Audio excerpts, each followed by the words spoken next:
According to most studies, the average person remembers between 25 and 50% of what he or she hears. It's not so much that we have poor memories, rather it's that most of us simply don't listen well. Listening isn't, of course, the same as hearing, which is a physical process that, provided you don't require a hearing aid, happens automatically. On the other hand, listening requires focus and concentrated effort, both mental and sometimes physical as well. The focus of today's symposium is listening, and I'm pleased at this time to bring three panelists to the stage who have proven to be expert listeners, employed in professions that demand active listening. It might be instructive to learn what values they bring to listening and also what strategies they use to listen. Dr. Sayantani Dasgupta was originally trained in pediatrics and public health. She is a leader in the field of narrative medicine, which seeks to listen more purposefully to patient stories. And she teaches at Columbia University in the graduate program in narrative medicine, also the Center for the Study of Ethnicity and Race, and the Institute for Comparative Literature and Society. Dr. Sayantani Dasgupta.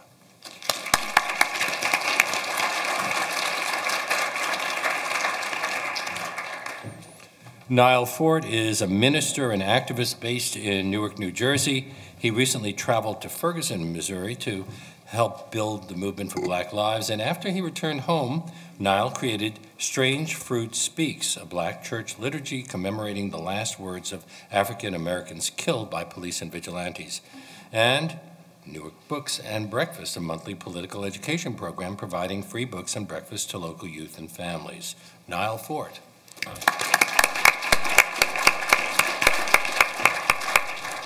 Maria Elena Torre is the founding director of the Public Science Project and a faculty member in critical psychology at the CUNY Graduate Center. She's been engaged nationally and internationally for nearly 20 years in critical participatory action research with communities in neighborhoods, schools, prisons, and community-based organizations seeking structural justice.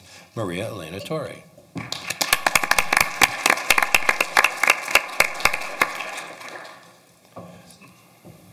The stated primary goal of this day is to encourage the school's faculty to think of themselves as listeners in the classroom and to encourage them to teach their students how to listen more actively and strategically. And that may sound easy enough. I can remember a number of teachers over the years who did those things, some, but definitely not all. Why is it, I'm throwing this out to all of you, why is it so difficult for so many of us to really listen to what others have to say? Shall I go? I think because it's difficult for all of us to let go of the power of being able to speak and speak first. And so to me, active listening is about power. It's about ceding power, or it's about the more powerful person in the room creating the environment that facilitates comfort in people who perhaps are used to being marginalized speakers. And I think if you're the one with the power, you're undoubtedly used to speaking and taking up room. And it's hard to cede power, right? It's hard to give up that. Look at me, I'm speaking right now. I'm taking up all this room. It's hard to say, I'm going to be the last one to speak, even though I'm the faculty member in the room. I'm going to cede power. I'm going to create an environment that invites others to speak first. So is the alternative being empathetic? Is that so difficult? Is it so difficult to be empathetic? I mean, why you talked about this being a matter of power dynamics, of maintaining a sense of authority and control. The alternative is trying to find out what other people are all about. Empathy. Well, no? I was going to speak to the first question. Okay. I like a lot what you said. First of all, I'm just really happy to be here with you all, yes. and thank you for having me. Yes, thank you for having us.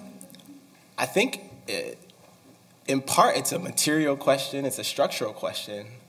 And part of the reason why that is, I think, is because the way that society is currently organized it's organized and structured in a way where people are constantly busy, they're constantly stressed, they have 2 or 3 jobs, They gotta go to jobs, and they gotta take care of their kids. They have so much going on. I can speak from personal experience with my own family members, where sometimes it's so overwhelming, the day-to-day grind of just getting up and getting things done, putting food on the table, taking care of your kids, doing the things that you need to do, that some people have a really difficult time even just having the space for themselves to build the kind of habits and cultivate the kind of habits to be deep listeners. That's not to say that you have to have a lot of money to be a good listener, or that's not what I'm trying to say. What I'm trying to say, I have a feeling that some people with a lot of money aren't deep listeners. Right.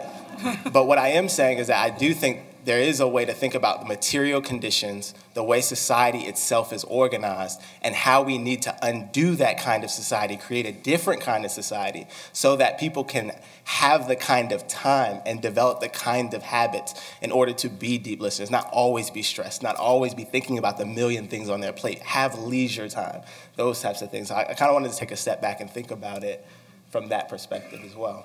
Yeah. It's interesting, as you're both talking, I know maybe because we're in a college environment, I was thinking about my early days of being a graduate student and being concerned about moving into interview spaces and sort of having the critiques of research in my head around, what it meant for my relationship as like the person who is seeking a PhD, doing research, listening to people's stories, was I taking the stories and harvesting them? What was I going to do with them? And so I was very conscious of the power from my own perspective. And what I didn't really pay attention to was kind of what you're speaking to a little bit, Niles, that most of us lead lives where people don't actively listen to us. And maybe we don't actively listen as well, but sort of that whole process, listening is more than just hearing.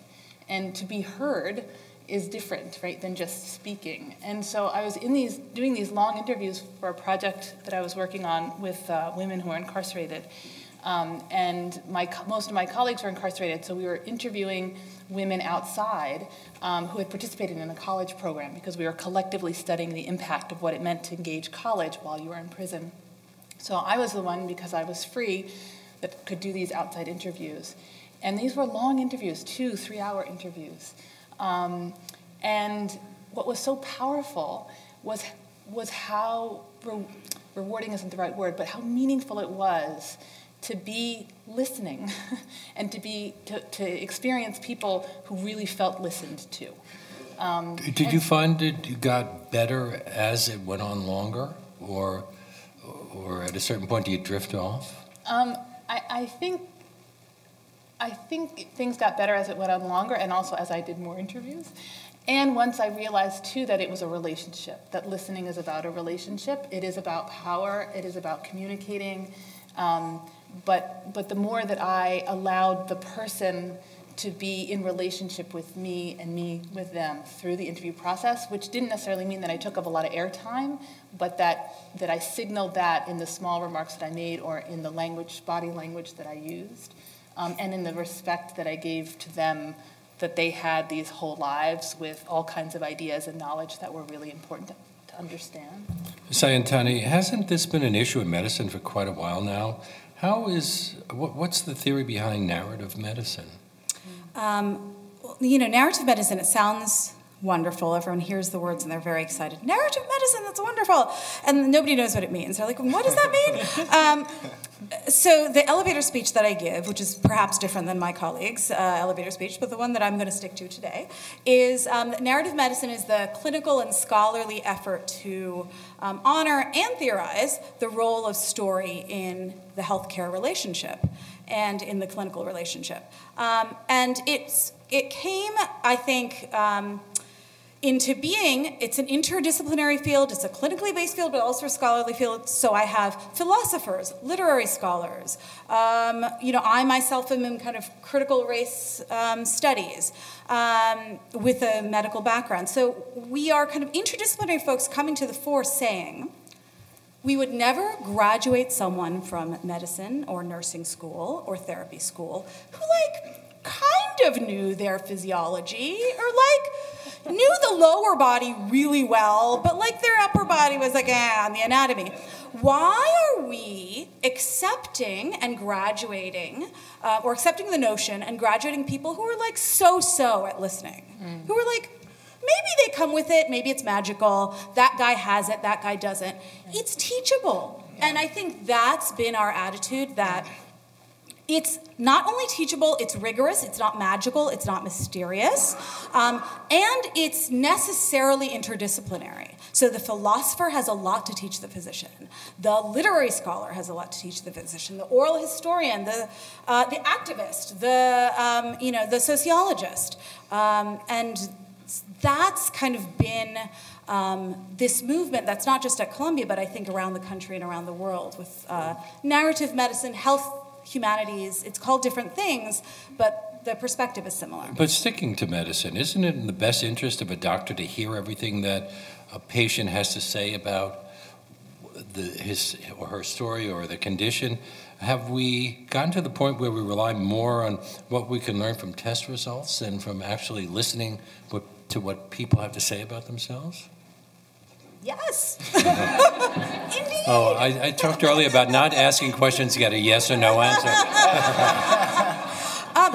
And the way that I try to convince people who say, well, that's very nice and touchy-feely and all, but bottom line, I said, well, if you're listening to someone actively and able to engage together in the process of diagnosis and treatment, as opposed to a unilateral process, you might save some money because you might not be doing all those PET scans and fancy lab results. You might not be going down the wrong path of diagnosis and treatment.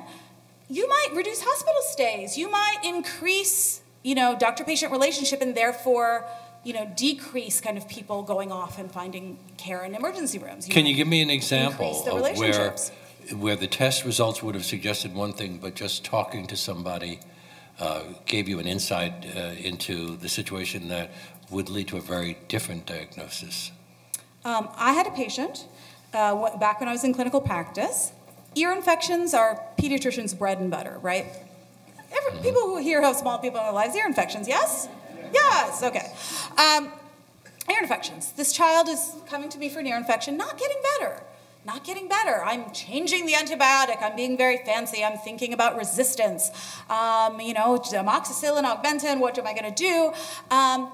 Until I think, maybe I should just ask, this parent to tell me what they're doing and to tell me what they think is going on.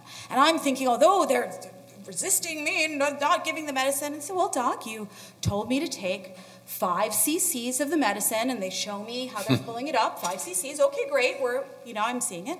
And you told me to administer it. And all of a sudden I had this inkling feeling. I was like, show me what you mean by administer. So, well, she's an ear infection, so I administered the medicine. Had I not, it took me like 2 or 3 visits to just ask this simple question. Antibiotics cost money. This child was not getting better. Great. What was I doing not asking this question? And again, it's like the end result was fine. The child was fine, thank goodness. But you can extrapolate that small anecdote into a much bigger problem. What if this child had a much more serious problem? And I was going about my merry way, assuming things like, well, my mother isn't following my instructions. My instructions were obviously clear. You just didn't tell her to have to swallow it. Indeed. Now, how does this discussion apply to the interactions between police officers and the people that they've detained? Wow. Put you on the spot. Wow, from the amoxicillin in the ear, right? Well, you all have very different things that ultimately require the same thing that we're talking about, which is listening closely. So I think I can speak a little bit better to how it applies to activism around policing more broadly. Okay. And I think in that context, one of the things that at least I organize in communities that are oftentimes not heard. And so thinking about the act of listening as a political exercise and a political question, because it begins to tell us something about who and what we value. And so a lot of people I talk to have just never really been listened to or taken seriously. And so I think just the act of sitting down and listening is particularly to young people of color, who oftentimes the media speaks for them, or we listen to all the narratives except the narratives that they actually tell us, and then the narratives that they actually tell us are criminalized or seen as somehow deviant, like hip-hop music and otherwise. And so I think just the very act of listening to young people of color, young people in general, and not making assumptions because of what they wear or because of how they talk is a very, very important thing. And it's also a political thing. It's a political question. And for me as a minister, it's a spiritual question. And so I think that's one thing that's really important. Well, you're in your mid-20s. Do you feel that older people in power are open to what you have to say? Some of them. Not all. I try not to essentialize. It's one of the first things I learned in studying, right? Does being a member of the clergy give you what you have to say a bit more weight? So I love this question. And it can hopefully help me connect it to the first thing I said. Oftentimes what happened with me, I'm usually one of the few black people in this space. I go to Princeton University. I'm getting a PhD right now. I'm in a lot of spaces where I'm usually one of the few black people. And what ends up happening is usually I become a stand-in for the race, right? Like I'm supposed to speak for all black people or all young black people. And what's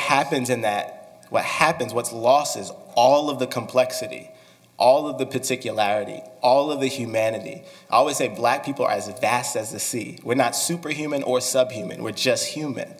And in that humanity, we have so much complexity. But what happens is when I speak in these kinds of forums or in others, sometimes I become a stand-in, a sort of representative of the race. And I always reject that because I experience my life as a black person, but I cannot speak for all black people. And to do that would actually to erase all of that particularity, all of that humanity, all of that individuality that I think is present in the communities I organize. People start with preconceived notions just by looking at you or looking at any of us. Maria Elena, doesn't your research on struggles for social justice always begin by having members of a community tell you about their needs and experiences? Is your research complicated by the fact that people from different cultures might answer questions in different ways? Yeah, I mean, and actually that's the strength of the work that I do. I'm really lucky that I get to work in communities across the city and all over the country around urgent issues that we're facing. And so usually our projects come together because a group of people have been organizing who are maybe fed up. Here in New York City, I was doing a lot of work on policing. It started with a group of mothers who were just, who had it with how the police were treating their sons. They had taken to using their cell phones to video the encounters that were going on. They were kind of going around or handling the situation and their frustrations through their own methods. Organizing with other mothers. I had been working, I'm a professor at CUNY, I had been working at the Graduate Center with young people in the city, talking about and thinking about ways to use research to speak back to, at the time, the NYPD was the one who was narrating the story. They were telling the story of policing in the city. They were the ones who controlled the data. And so we were trying to produce community-based data to speak back to. And so we connected with these mothers. So we had very different experiences of policing. In part, I didn't live, this was taking place in the Bronx, I live in Brooklyn. The project brought together folks who, it was led by people in the neighborhood, but it brought together some folks who were living in different parts of the city, who had different racial ethnic backgrounds. One woman was from Israel, Palestine. So people were coming from different perspectives. And if that can be done in a way where it kind of squashes out everything. But if folks are engaged in active listening as part of the methodology that they're working, then you have to start with what some of my colleagues have been saying. When you're actively listening to someone, you are recognizing them as a human, as complex, as having important insights and knowledge about their lives, about their lived experiences, whether it's an earache and treatment or an experience of police brutality. And you're taking that seriously. And in critical participatory action research, it begins with the idea, and I'll finish, but it begins with the idea that that insight, those closest to the issue, to the problem, to what the injustice, right, they have extremely important insights that need to be at the center to shape any kind of research process to better understand, to imagine different kinds of possibilities around, around interrupting that injustice. But to elicit those responses, how do you design your research frameworks, your questionnaires, and your interview questions? Well, in part, the collective is made up of folks, again, who are differently positioned.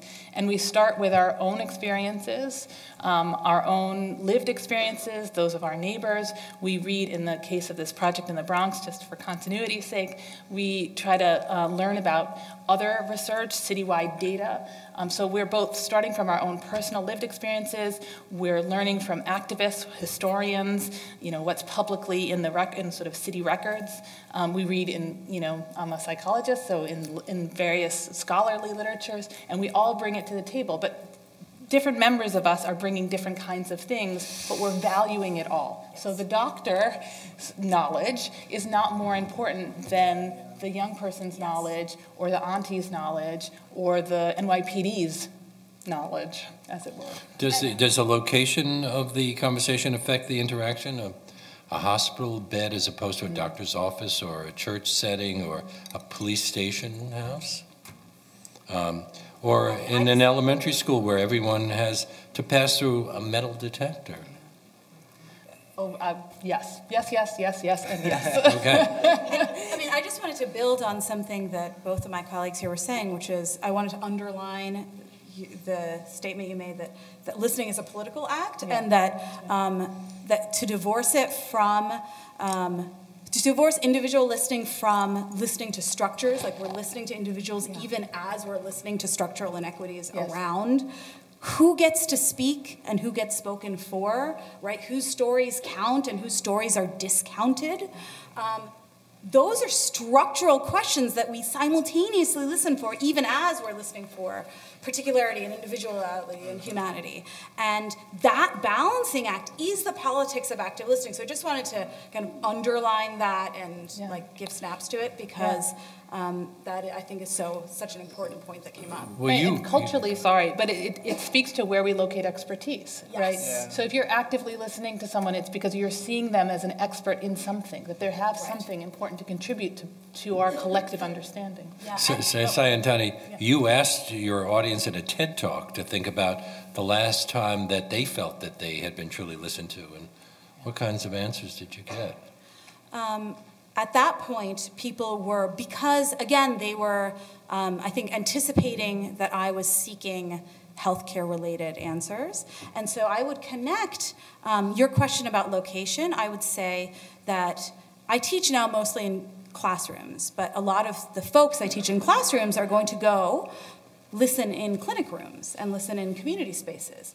And so I talk about kind of role modeling the sorts of power sharing and the sorts of honoring the knowledge, like Maria Elena was just saying, honoring the knowledge that my students are bringing to the classroom. Paulo Freire, Bell Hooks, these are the folks who inspire me in kind of my teaching methodologies. Honoring the knowledge that folks are bringing to the classroom, whether or not that knowledge is codified with like a PhD or a title, and making room for that, respecting it, being flexible enough to kind of change curricula on a day-to-day basis depending on kind of what folks are bringing to the classroom.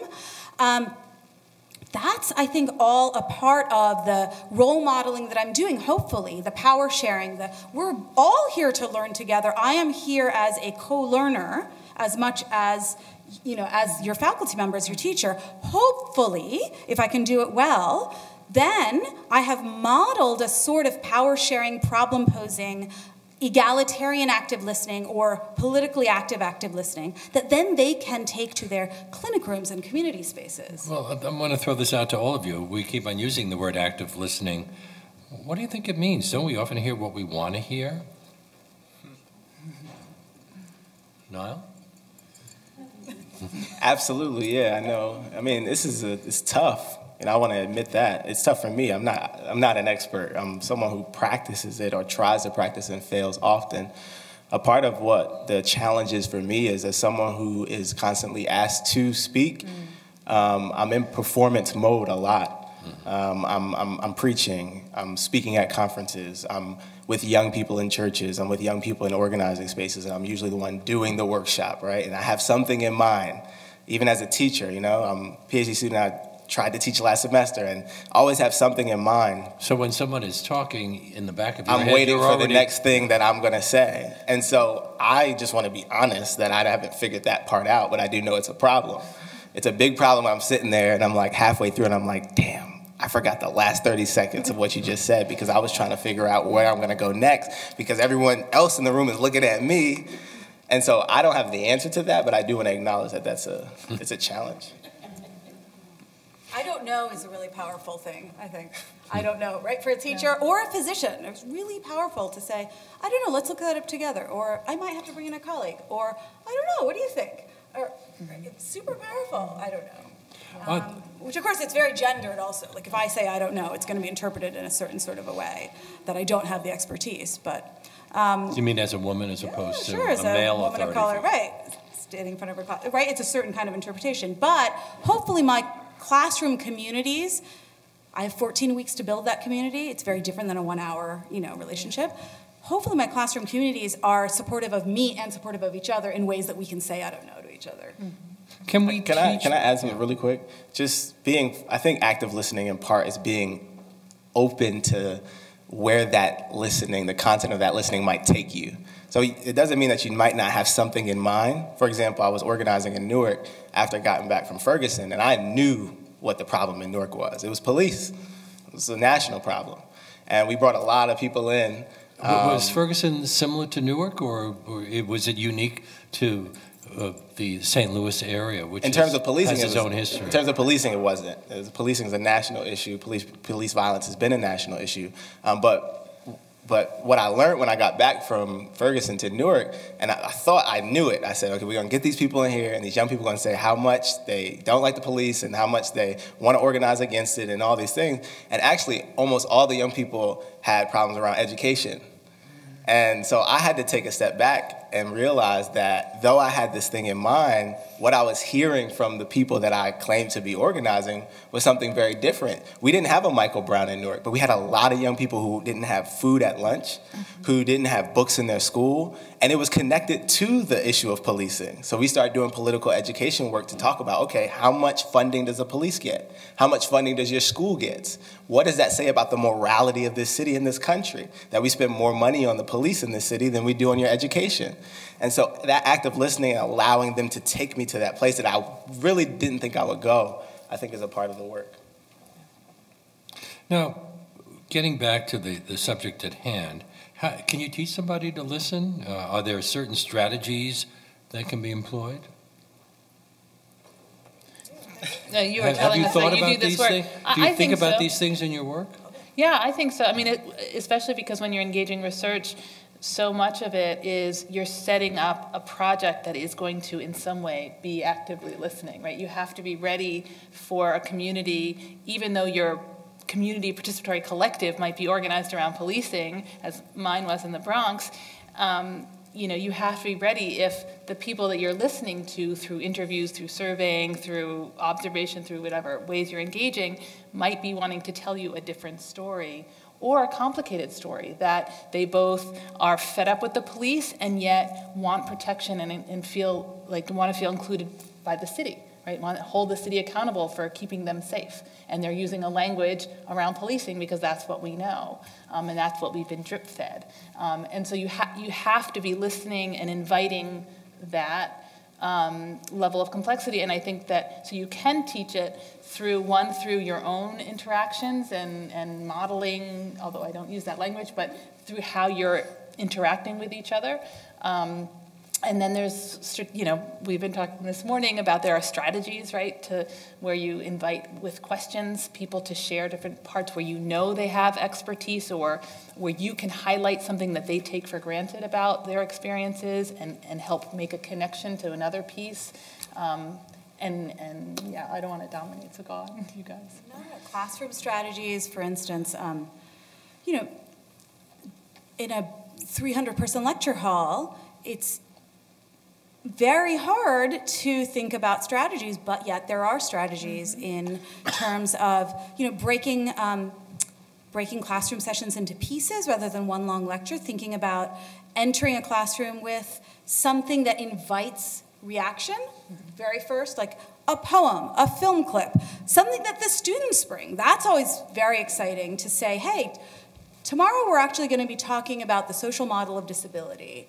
Everybody gets to email me their favorite music video that they think, well, and that's how I end up learning a lot. That's how I end up using like Lady Gaga videos and things in my classrooms. And that's where I learned about Friday Night Lights. Like this exact question. I was like, bring me what you guys want to start with. So breaking down that, who I am at home is different than who I am in the classroom. Like what I'm watching at home. Are you ever shocked by what they send? No, but I'm always deeply impressed by their level of kind of engagement and insight. And then writing exercises. So often I'll show something like that, invite them to write, invite them to, if it's a 300-person class, turn to the person next to them and read it. Mm-hmm. If it's a small room, popcorn out answers, or go to small groups, come to big groups. Moving tables around, all of those things are physical engagement, then gestures to kind of our emotional engagement and our ability to listen to one another. Absolutely, I agree with all of that. And I think from where you stand to if you stand to where and if you stand in relationship to who you're talking to, of course this depends on if you're teaching a lecture course where it's 100 students or if you're teaching a seminar where it's a smaller group of students. So you have to, kind of go on the context. But I think one of the things I want to say is that how you set up the environment itself, it begins whether you're going to get good listening and good stories and people feeling comfortable. Can you back up a bit? You said how you stand. What's the ideal way of positioning your body if you want to have a friendly conversation? I don't know if there's a universal ideal. I think it depends on the context, and we are all in different kinds of contexts. So, if you have 20 students and you can sit in a circle, I think that's a great idea. And if you, as an instructor, can sit in that circle with them, I think that's great. If there's context where you can't, still trying to find ways. For example, as a preacher, my pastor taught me to not just stand up behind the pulpit, but to walk around the sanctuary. He would actually sit in pulpits, sit in the pews before he would go up to preach. So you would see him on the third pew, just sitting there. And then when he would get up to preach, they would be like, oh my God, he was just sitting next to me. So he broke down those barriers and people felt very comfortable with him. And I just saw a movie in which they were talking about Vladimir Putin and the way he communicates his position of power. He sits with his legs far apart and slouches like this. And you automatically know that he is the person who is the most powerful one in the room. Like everybody on the subway. Yeah. Extreme man spreading. Yeah. But the alternative would be engaged. But does that also mean nodding your head a lot and saying a lot, or is that a distraction? I think it depends on the context. You kind of have to read, at my table, people were talking about the challenges of online teaching and how when you're teaching online, you lose this whole other part of what's happening in the classroom. And I don't know that there's universals. I grew up in a very lefty community where people were always on the ground and sitting in circles and doing all that stuff. And so I thought, that's how you create a context of community. And I started working as a youth worker and youth organizer just outside of Boston in a small city called Revere.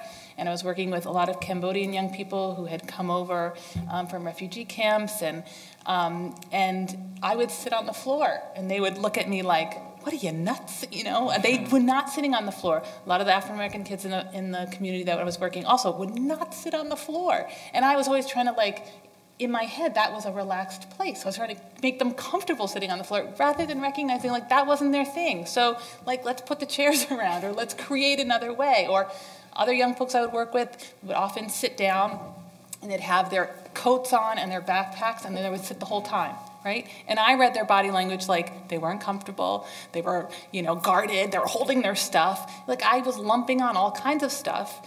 And maybe aspects of that were true, but I could have just responded by letting them just be all bundled up and sitting there rather than saying, take your coat off, be comfortable, and I kept telling them what I thought they needed rather than just letting them be. And then when they wanted to shift things up, or maybe they didn't, maybe they were comfortable, whatever. But it's about reading the context and not necessarily drawing on what you know from your many lives that you lead, but not letting that be the way. Well, there are so many dangers. There are so many ways we can misunderstand each other.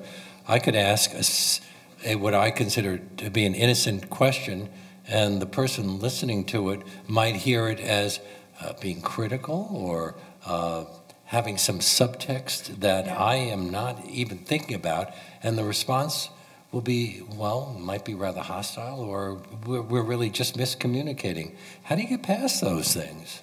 Because we are so many different cultures. Sure. Even in this room, if we look around, we see people from all over the world. And I suspect that the ones who aren't native English speakers sometimes hear English differently than people who are, and even people who are native English speakers hear things differently. Yeah. You're nodding your head, Mary Elaine. Because I think that's I think it's not insurmountable. I think that's an anxiety that people carry, and I think it's an important thing to think about, the ways that we can be misread or misread each other, and we can, slip into being offensive or whatever. But I think we have to remember that we're all works in progress, that when people come together and are genuinely trying to understand each other or build towards something, even if it's, to understand something in a classroom or to engage a justice campaign or to get healthy, that we're going to make mistakes. I mean, I deal with it in part by trying to make myself vulnerable. I actually have a tremendous fear of public speaking, like tremendous fear, and have had experiences where I freeze up and am a disaster in public, and my research teams see that happen. If they don't have the opportunity to see it happen, when we are first coming together, we create spaces where people share whatever things that they're proud about, things that nobody knows just by looking at them, and so I often share things that I'm vulnerable around. That was just one example because I'm public speaking right now. But seeing someone stumble and then survive it and come back, or see someone say something that's offensive and then have somebody else say, you know what, that's not cool. I don't know if you realize, and there's moments when we're out on the street, we don't necessarily want to explain every last detail, right? We want to hold somebody accountable. But when we're in interactions in a classroom, I always say in the beginning, we don't all have to agree. In fact, conflict is great. In Spanish, we have choques, right? When you have a clash, they can be generative. Sparks can fly that can create new, wonderful fires of learning. They could be uncomfortable, they could be hard, but they're not going to end us. Niall, are there strategies for listening while you're trying to produce outcomes? Can you listen to activate? Well, I don't know if I'm going to answer this. It might be to that, or it might be to this. I'm not sure, but I have something in mind. Well, more than one person can answer a question here. Right. I love this this whole thing. I'm learning a lot. One concrete thing that I do, if the group is small enough to do, is ask, what have been moments in your life where you had effective communication, and what maximized that, what allowed that to happen, and what were times where you did not, where you didn't feel heard or you didn't feel listened to. So a lot of times we start, say for a class, for example, we start class and we're just like, all right, here's the material, here's the reading, let's get in. And what happens is when the moment that something blows up, as educators, we might not know, okay, I wasn't ready for this. And there's political division or whatever that is, and because we didn't build any kind of container, didn't talk about values. Yeah. And sometimes we might be refer to the guidebook, refer to Baruch's guidebook on values. But I think we really can open up discussion, even if it's at the beginning of a course, to say what kinds of things are important to you when you communicate, if it's a small enough group. Build values collectively and democratically, and that's something that you can refer back to throughout the course of the semester. And that's one thing that I've used that's been effective for me. I think it's interesting that all of us kind of come from, I also, prior to teaching, prior to medical school, come from kind of an organizing background. So everything I learned about classroom teaching, I learned as an organizer. Kind of acknowledging everyone in the space, I think, is really important. Again, in a 300-person room, it's very hard to go around and hear everyone's name, but in a small enough room, I always try to acknowledge and listen to. Yes, it takes up a lot of time, but guess what? That is me actively acknowledging your presence in the room, which is the first step in actively acknowledging all of the knowledge that you're bringing to the room. In a bigger classroom where that's inconvenient, you can do small groups of people introducing each other, you can do hand raises, you can do all sorts of activities. But the symbolic nature, I think, of acknowledging and welcoming each person setting up the classroom so it's physically comfortable for all of us, whatever that means, setting up mutually decided upon expectations, or even sharing what my expectations for the class are, or I started teaching this class because, or I'm here in this activist space because. What are all of you, like, do you all agree with that? What do you all think? What do you all think? Should we add something to those community roles? What do you, like, that then sets the tenor for everything else. At my table, this came up. If you are teaching in a lecture setting and you have 60 students, they're going to break up into different groups. They're going to be the really engaged ones. They're going to be the ones in the middle, and they're going to be the ones who are off somewhere in their heads. Who do you talk to, and what do you expect them to hear? Do you worry about the ones who are really engaged losing interest because you're talking to the middle group? I have these little postcards that one of my TAs made for me, because I always say meta moment, and I'll like hold it up now, and it's very cute. It has glitter on it. It's very nice. So I hold up my glittery meta moment, and I'll say, hey, you know, last time we had a fantastic discussion, but really we didn't hear from everyone. So should we think about breaking into small groups today before we come to the big group? Or should we think about all of us, if you feel like you're taking up a lot of room, invite your colleague to come in, and how might you do that? Like, I might just be transparent about I'm actually worried about the fact that that went down that way. How might we, do you all have strategies of how we might encourage folks who weren't as involved in the conversation without demanding it of them? Mm-hmm. Can you all help me do that by doing that? If I don't see everybody, can you all maybe call on each other if you see somebody's hand up like this, and maybe I don't see it? Yeah. Yeah, and I think that if we try to keep reminding ourselves that everyone in our classrooms, have equal-ish, potential capacity. If they're not being engaged, there may be reasons for it. They may be really tired because they're working multiple jobs, which a lot of our CUNY students are doing. They may be in a class that they have to take because it's a requirement. There may be lots of reasons other than they're just never going to get it.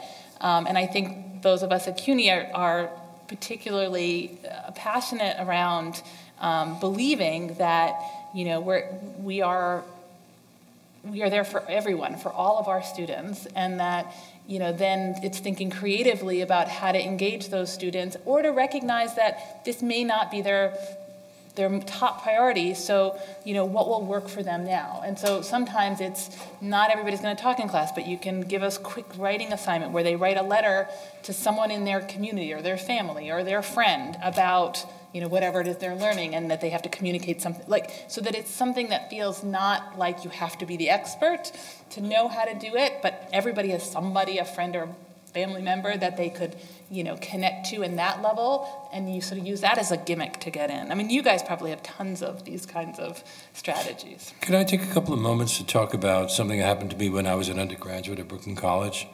I wrote a paper about a novel by the French writer Louis Ferdinand Céline, and my teacher told me that it was an A paper, but on a minor writer, so she was going to give me a lower grade. When I asked her whether she had ever read Céline, she said, why should I? He's a minor writer.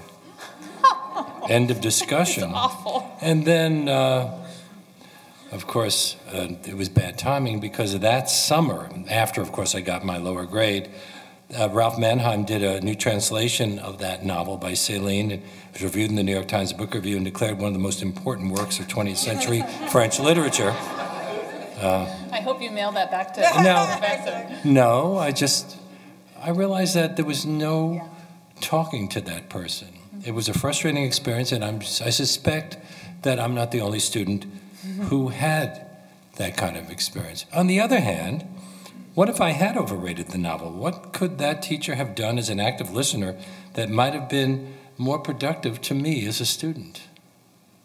Other than just saying he's a minor writer.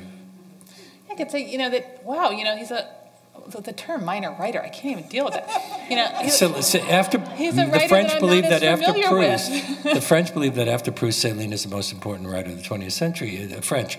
The problem was he was a collaborator, and so there were other issues. Other issues, yeah. Well, one is that they could talk to you about, I mean, if the professor knew all of that, that could be a really interesting moment, right? Especially for the students She who knew about are at the- Robbe-Grillet. She did not know about Saint. Right, okay, so, but I mean, like for the question before, when you have students at different like levels in your classroom, right? So then that's an opportunity to say like, whoa, you know, how did you come across this writer? They're referred to as a minor writer. Isn't that like a problematic way to describe them? And then, have a conversation with you about how that designation got created. What are the politics behind that? Introduce notions of the various canons that operate and how different canons how they're problematic in and of themselves and how they're created and that they look different in different countries. I mean, there was like a whole wealth of things that your professor could have talked about with you other than than giving you a lower grade. Now, didn't you participate recently in the Vatican's Third World Meeting of Popular Movements? What was that all about? The Vatican has a sort of faith and justice component. They invited 300 faith leaders and organizers from around the world to discuss various freedom struggles, from landless farmers in Brazil to people doing racial justice work in the United States, to people doing housing work in Southeast Asia. And so it was a big sort of intersection of different organizers, a lot of them faith-based, who met. And it was fascinating because just hearing different people's contexts, realizing how vast injustice is, but also, more importantly, how vast people are, fighting, who resisting that injustice was inspiring. So were any of the things that we're talking about, did any of them come up? I mean, absolutely. Just people from language to context to food to, all the different kind of cultural stuff. We had to sort of create a container where all of our voices were heard, and it wasn't perfect, but I think that we went from small groups to big groups. A lot of the things that we're saying on this panel were actually a practice during that week, and so we went from small groups to big groups. They were very intentional of who sat at what table, so they had read our bios beforehand, and they wanted certain people talking to certain people, and I think they did a good job at that. There was a lot of time to sort of leisurely talk about our lives. Sometimes when we get together, it's like, what's your work? Yeah. What's your work? And what did you write? And what did you write? And sometimes that gets exhausting because we just feel like we're just producers making products, and we're people, we're humans, we like music, we like to go home, we have partners and all those things. And so that leisure time was actually probably one of the most important parts, because we were reminded that though we're freedom fighters, we're also human. We're going to open this to the audience. There are microphones over there and over there. But Sayantani, your latest book was The Principles and Practices of Narrative Medicine. Aren't you also a children's book author with something being published next February? Here, you can look at the cover of it. Wow. I brought it up. Just happened to bring it. From Scholastic Books, the people who publish Harry Potter. Good luck. Indeed. But we haven't, and maybe I shouldn't be opening up this now because I am inviting participation from the audience, but we haven't even mentioned what happens when children and adults listen or try to talk to each other. And what happens when some stories are told over and over again, and some children's voices and some children's faces take up room in the culture or celebrated in the culture, and some children don't get to see themselves or see themselves and their families demonized instead of fighting demons. That was an unintentional connection to the book, but it was there. That's a Bangladeshi book, story? I'm actually Bengali, so my Bengali. I'm sorry. Yeah, so my family. So Bangladesh is Bengali. So Bangladesh is a separate country. West Bengal is a part of India. We all used to be one big region. Speak the same language. Yeah, and so we speak the same language. We share the same stories. So these are stories shared by people of various faiths, people of at least two nations, and the diaspora. But again, the book is dedicated to immigrant families because I think the kind of power of seeing yourself culturally represented or not culturally represented tells a child a lot about whether or not they can or should take up cultural space later in their lives. And so that has been kind of my motivation, besides the fact that I like stories about, 12-year-old girls from New Jersey fighting demons. Why? Who doesn't? But that's been deep. Well, one of my favorite writers was Tagore. He wrote in Bengali. Yes. Do people in the diaspora talk about that tradition, or is that lost? Well, we Bengalis love Tagore, Rabindranath Tagore, the Nobel laureate, and our entire existence often exists around Tagore. So there's a strong kind of literary tradition in that community. Yes, indeed. But to take kind of our traditional stories that grandmas spoke to us, they're not high literature necessarily. These are oral traditions. And then to kind of pass them on in the diaspora was my goal. Can I just add one thing that's kind of interesting along this line? For those of us who grew up in immigrant families, myself included, or just that as much as the listening has sort of been dismembered in terms of like how young people, particularly in the U.S., have like very few spaces where they're listened to or have experience listening. I feel like in a lot of immigrant families, and now I'm generalizing, but a lot of us grew up listening to stories from elders, to stories passed down about what it meant to come here, and that to generational stories, and that a lot of us also too have sort of roles as young people that we are supposed to listen, especially to elders. And in my organizing in the States, sometimes that there's been a rub there, even by really well-intentioned people. Like in the civil rights movement, there's also been a tradition of listening to elders and learning from elders. And, you know, I've worked with really wonderful elders who kind of have forgotten that younger people, even as they even as sort of part of their learning comes from listening, that they also want to shape and craft and grow. And it's been, you know, I don't always like to talk about this in the public way because I feel like sometimes it's a little bit of like inner dirty laundry. But there, even among us that think we've got it, there's lots of that learning. And then in terms of the immigrant stories in our classrooms, especially on CUNY campuses, you know, there's a wealth of knowledge and listening and that kind of a tradition. But something happens where there's a disjuncture between when people enter into school spaces, and that gets back to the context, right? So people actually are really good at that. Our students are really good at that in some contexts where it feels like that's what we do. And then in classroom context, that's almost like, that's not what we do there. And so it's one of our challenges, I think, or one of the gifts that we could do is like to bring those spaces, you know, together through this kind of acknowledgement. Which, by the way, is exactly what we are going to do in our workshop that we are now running behind for. Oh, we've gone too long. I'm sorry. I'm going to have to be the music man who pushes everyone off the stage. Thank you all so very much for joining us. It was such a pleasure listening.